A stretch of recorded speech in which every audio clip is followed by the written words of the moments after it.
Here we have Ultra Nate in the house. How are we doing? We are great. We are wonderful. We had an amazing show.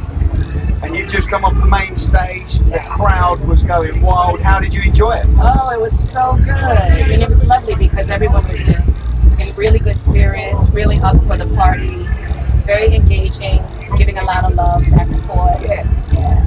And so what makes Clockwork Orange event so special? Do you feel a different vibe here? It's clearly just like the energy that everyone brings to the table. Like the crowd, the DJs, the organizers, like everyone is working together to make the total experience really amazing. And we've been given a lot of feedback by artists about the crowd being so bonded with the Clockwork Orange family. It feels like the artists, people that attend, it's just one big thing. Yep.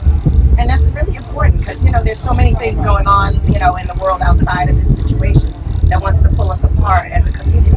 And when you get in these kind of environments where everyone is collectively involved and bringing their energy, all this positive energy to the game, you really feel like, what unity and what the commonality between everyone really is. Music really is unifying beyond anything. But you feel like the vibe of Clockwork, it just bonds it all together. It's just total family, it's a family vibe. And, it really is lovely to see the generations of people that are here. It's multiple generations, old and young, everybody's just in the vibe together and experiencing the music together.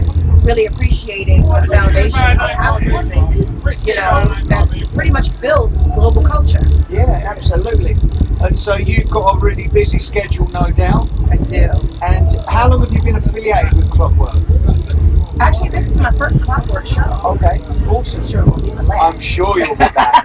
That crowd was wild when you went on. Yeah, this is my first one, and I really loved it. It's been no drama, like even from the beginning of handling the business and sorting things out and getting the plans all together, like from start to finish. Really, really great organization.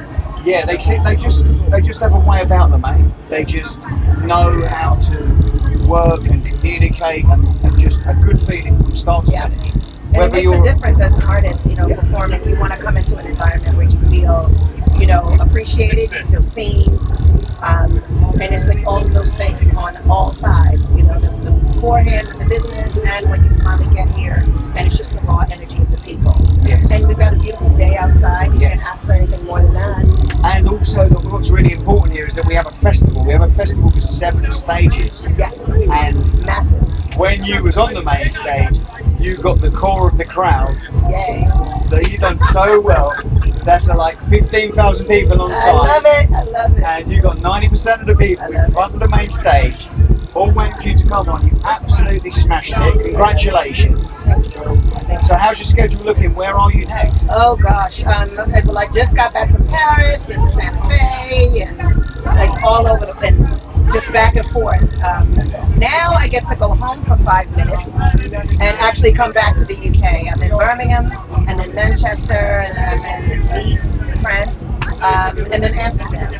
Awesome. And then I'm also launching a new podcast that comes out the 13th of July on iHeartRadio and all podcast platforms. Okay. And it's actually executive produced by Paris Hilton.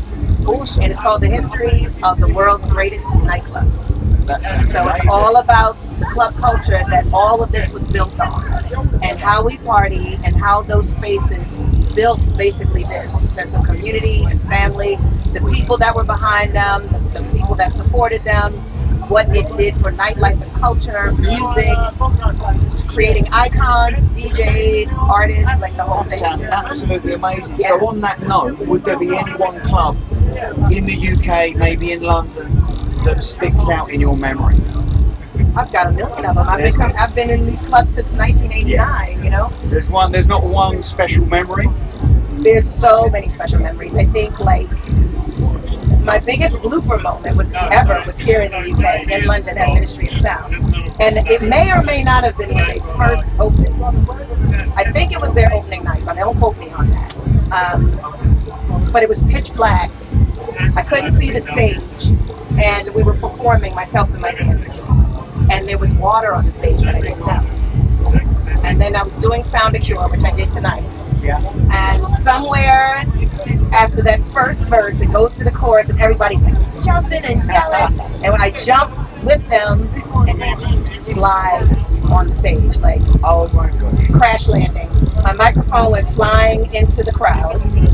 It's pitch black in the room, so I don't even know where my mic went. Took a dive, popped back up, and just in time for the second verse to drop, the folks maneuvered my mic back to me on stage. So only the people in the front row even knew what happened. But oh my God, the next day That is a beautiful story and a memory you've just shared. And it was all at the ministry. That was my inauguration into Ministry of Sound. That is amazing. Well, look, we truly thank you for coming to Clockstock this weekend. Absolutely. You've absolutely made the festival. You put it on a real high and you've set the pattern for the next few hours left. Thanks very much. Thank you.